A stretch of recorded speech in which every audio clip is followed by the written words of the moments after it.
మన రాష్ట్ర హక్కు, మన బిడ్డల హక్కు ప్రత్యేక హోదా. ఈరోజు ఎంతమంది విలువనిస్తున్నారు ప్రత్యేక హోదా గురించి?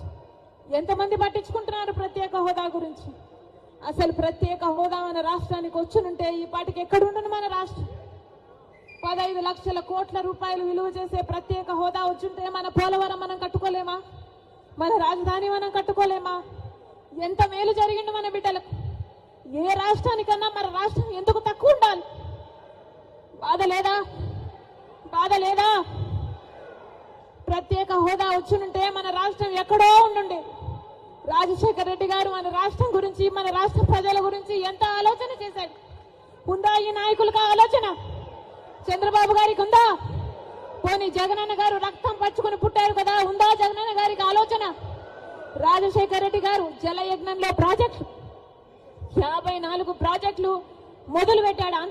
ఆంధ్ర రాష్ట్రంలో 12 ప్రాజెక్టులు పూర్తి చేస్తే 42 ప్రాజెక్టులు ఇంకా అలాగే ఉంటే ఏమన్నాడు జగనన్న గారు? నేను 6 నెలల్లో పూర్తి చేస్తానన్న జగనన్న గారు రాజశేఖర్ ఇదేనా మాట నిలబెట్టుకోవడం అంటే?